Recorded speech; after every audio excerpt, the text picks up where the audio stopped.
Assalamualaikum warahmatullahi wabarakatuh. Video pembelajaran ini dibuat guna memenuhi salah satu tugas UTS dengan tema karakteristik perkembangan peserta didik anak usia dini. Nama Umi Dekawati, NIM 2322002. Dosen pengampu Bu Asih Pujihastuti, MA. Mata kuliah Bimbingan Konseling, Prodi Pendidikan Islam Anak Usia Dini semester 4, Institut Islam Nahdlatul Ulama Temanggung 2024. Perkembangan dapat diartikan sebagai proses perubahan kuantitatif dan kualitatif individu dalam rentang kehidupannya, mulai dari masa konsepsi, masa bayi, masa kanak-kanak, masa anak, masa remaja, sampai masa dewasa.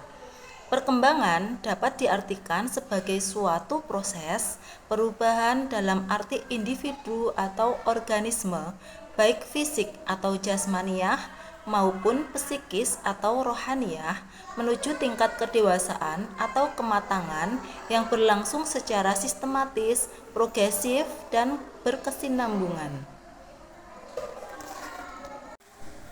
Perkembangan atau pertumbuhan anak didik merupakan hal yang penting untuk dipelajari bagi calon peserta didik. Banyak para pendidik yang kurang mengerti dan memahami perkembangan anak didik. Peserta didik memiliki potensi yang berbeda. Perbedaan peserta didik terletak dalam pola pikir, daya imajinasi, penandaan, dan hasil karyanya. Akibatnya, perlu dipilih dan dirancang agar memberikan kesempatan dan kebebasan berkreasi secara berkesinambungan guna mengembangkan dan mengoptimalkan kreativitas peserta didik. Peserta didik juga dapat diidentifikasikan sebagai orang yang belum dewasa dan memiliki sejumlah potensi dasar yang masih perlu dikembangkan. Potensi yang dimaksud umumnya dari 3 kategori, yaitu kognitif, efektif, dan psikomotorik. Peserta didik juga memiliki berbagai kebutuhan yang perlu adanya pemenuhan dari pendidik. Adanya kebutuhan peserta didik seperti kebutuhan intelektual, sosial fisik, emosional, atau psikologis, moral, dan homodifinois. Untuk itu, dalam hal ini diperlukan pemahaman dari guru untuk mengetahui keberagaman masing-masing peserta didik. A. Pertumbuhan dan perkembangan individual peserta didik. Setiap individu akan mengalami pertumbuhan fisik dan perkembangan non-fisik yang meliputi aspek-aspek intelek, emosi, bahasa, bakat khusus, nilai, dan moral serta sikap. Untuk lebih jelasnya, berikut diuraikan pokok-pokok pertumbuhan dan perkembangan aspek-aspek tersebut. 1. Pertumbuhan fisik. Pertumbuhan fisik manusia pada dasarnya merupakan perubahan fisik dari kecil atau pendek menjadi besar dan panjang, yang prosesnya terjadi sejak sebelum lahir hingga ia dewasa. A. Pertumbuhan sebelum lahir. Manusia dimulai dari suatu proses pertumbuhan atau pertemuan sel telur dan sperma yang membentuk suatu sel kehidupan yang disebut embrio. Embrio yang berumur 1 bulan berukuran sekitar setengah sentimeter. Pada umur 2 bulan ukuran embrio itu membesar menjadi 2,5 cm dan disebut janin. 1 bulan kemudian atau kandungan telah berumur 3 bulan, janin tersebut telah berbentuk menyerupai bayi dalam ukuran kecil. Masa sebelum lahir, pertumbuhan dan perkembangan manusia yang sangat kompleks, karena masa itu merupakan awal terbentuknya organ-organ tubuh dan tersusunnya jaringan syaraf yang membentuk sistem yang sangat lengkap. Pertumbuhan dan perkembangan janin berakhir setelah kelahiran. Kelahiran pada dasarnya merupakan pertanda kematangan biologis dan jaringan syaraf masing-masing telah mampu berfungsi secara mandiri. B. Pertumbuhan setelah lahir. Pertumbuhan fisik manusia setelah lahir merupakan kelanjutan dari pertumbuhan sebelum lahir. Proses pertumbuhan fisik manusia berlangsung sampai masa dewasa.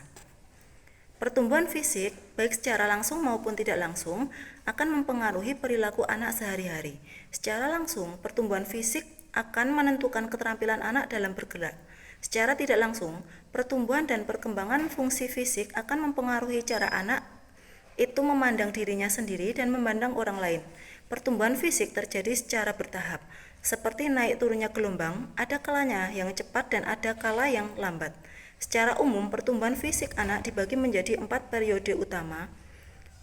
2 periode ditandai pertumbuhan yang cepat dan 2 periode lainnya dicirikan oleh pertumbuhan yang lambat. 2. Pertumbuhan intelek. Intelek atau daya pikir seseorang berkembang sejalan dengan pertumbuhan syaraf otaknya. Karena daya pikir menunjukkan fungsi otak, kemampuan intelektual atau kemampuan berpikir dipengaruhi oleh kematangan otak yang mampu menunjukkan fungsinya secara baik. Oleh karena itu, seorang individu akan mengalami perkembangan kemampuan berpikir ketika pertumbuhan syaraf pusat atau otaknya telah mencapai fase matang. Perkembangan tingkat berpikir atau perkembangan intelektual diawali oleh kemampuan tingkat berpikir atau perkembangan intelek diawali oleh kemampuan mengenal dunia luar. Perkembangan lebih lanjut tentang perkembangan intelek ini dilanjutkan pada perilakunya, yaitu tindakan menolak atau memilih sesuatu. 3. Perkembangan emosi. Emosi atau perasaan merupakan salah satu potensi kejiwaan yang khas dimiliki manusia, sebab hanya manusia yang memiliki perasaan, sedangkan hewan tidak mempunyai perasaan. Keinginan untuk segera memenuhi kebutuhan, terutama kebutuhan primer, merupakan hal yang wajar bagi setiap individu. Jika kebutuhan itu tidak segera terpenuhi, ia akan merasa kecewa. Sebaliknya, jika kebutuhan-kebutuhan itu dapat dipenuhi dengan baik, ia merasa senang dan puas. Kecewa, senang, dan puas merupakan perasaan yang mengandung unsur senang dan tidak senang. 4. Perkembangan sosial. Dalam proses pertumbuhan dan perkembangannya, setiap individu tidak dapat berdiri sendiri, tetapi memerlukan bantuan individu lainnya. Bayi yang baru lahir tidak akan dapat mempertahankan kehidupannya tanpa bantuan orang tuanya. Sejalan dengan pertumbuhan badannya, bayi yang telah menjadi anak dan seterusnya menjadi dewasa akan mengenal lingkungan yang lebih luas. Perkenalan dengan orang lain dimulai dengan ibunya, kemudian ayahnya dan saudara-saudaranya. Akhirnya ia mengenal orang lain di luar lingkungan keluarganya. Selanjutnya, orang yang dikenalnya semakin banyak. Pada umumnya, setiap anak akan lebih tertarik kepada teman sebaya yang sama jenis kelaminnya. Anak-anak itu kemudian akan membentuk kelompok sebaya sebagai dunianya, memahami dunianya, dan dunia pergaulan yang lebih luas. 5. Perkembangan bahasa. Fungsi pokok bahasa adalah sebagai alat komunikasi atau sarana pergaulan dengan sesama. Setiap orang senantiasa berkomunikasi dengan orang-orang di sekitarnya. Sejak bayi, manusia telah berkomunikasi dengan orang lain, yaitu ibu dan ayahnya. Menangis di saat kelahirannya merupakan cara bayi berkembang dengan dunia sekitarnya. Bahasa sebagai alat komunikasi dapat diartikan sebagai tanda, gerak, dan suara untuk menyampaikan isi pikiran dan perasaan kepada orang lain. Berbicara adalah bahasa lisan. 6. Bakat khusus. Bakat adalah kemampuan khusus yang dimiliki oleh setiap individu yang memerlukan rangsangan atau latihan agar berkembang dengan baik. Seseorang yang memiliki bakat akan mudah dapat diamati karena kemampuan yang dimilikinya berkembang dengan pesat, seperti kemampuan bidang seni, olahraga, dan keterampilan. 7. Sikap, nilai, dan moral. Bloom atau Woolfolk dan Nichols 1984 mengemukakan bahwa tujuan akhir proses belajar yaitu penguasaan pengetahuan atau kognitif, penguasaan nilai dan sikap atau efektif, dan penguasaan keterampilan atau psikomotorik. Masa bayi belum mempersoalkan masalah moral karena dalam kehidupannya belum dikenal hierarki nilai dan suara hati, serta perilaku belum dibimbing oleh nilai-nilai moral. Adapun masa anak-anak, perkembangan moral yang terjadi masih relatif terbatas. Ia belum menguasai nilai-nilai abstrak yang berkaitan dengan benar, salah, dan baik buruk. Hal itu dikarenakan pengaruh perkembangan inteleknya masih terbatas. Selain itu, ia belum mengetahui manfaat suatu nilai dan moral dalam kehidupannya. Karakteristik perkembangan peserta didik. Karakteristik umum anak usia dini menurut Erikson atau Clevin S. Hall and Gardner Lin J. 1993 mengemukakan bahwa masa kanak-kanak merupakan gambaran manusia sebagai manusia. Perilaku yang berkelainan pada masa dewasa dapat dideteksi pada masa kanak-kanak. Secara umum, masa ini memiliki karakter atau sifat-sifat sebagai berikut. Menurut M. Solahuddin dan Ihad Hatimah dalam M. Ali ed. 2017 1097 sampai 1098. A. Unik. Artinya sifat anak itu berbeda-beda satu sama lainnya. Anak memiliki bawaan, minat, kapabilitas, dan latar belakang kehidupan masing-masing. Meskipun terdapat pola urutan umum dalam perkembangan anak yang dapat diprediksi, pola perkembangan dan belajarnya tetap memiliki perbedaan satu sama lainnya. B. Egosentris. Artinya anak lebih cenderung melihat dan memahami sesuatu dari sudut pandang dan kepentingannya sendiri. Bagi anak sesuatu itu akan penting sepanjang hal tersebut terkait dengan dirinya. C. Aktif dan energik. Anak lazimnya senang melakukan berbagai aktivitas. Selama terjaga dari tidur, anak seolah-olah tidak pernah lelah, tidak pernah bosan, dan tidak pernah berhenti dari aktivitas. Terlebih lagi kalau anak dihadapkan pada suatu kegiatan yang baru dan menantang. D. Rasa ingin tahu yang kuat dan antusias terhadap banyak hal.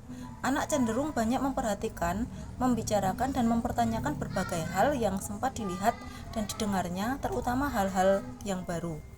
E. Eksploratif dan berjiwa petualang. Terdorong oleh rasa ingin tahu yang kuat, anak lazimnya senang menjelajah, mencoba dan mempelajari hal-hal yang baru. Anak senang membongkar pasang alat-alat mainan yang baru dibelinya. F. Spontan. Perilaku yang ditampilkan anak umumnya relatif asli dan tidak ditutup-tutupi sehingga merefleksikan apa yang ada dalam perasaan dan pikirannya. G. Senang dan kaya dengan fantasi. Anak senang dengan hal-hal yang imajinatif. Anak-anak tidak saja senang terhadap cerita-cerita khayal yang disampaikan oleh orang lain, tetapi ia sendiri juga senang bercerita kepada orang lain. H. Masih mudah frustasi.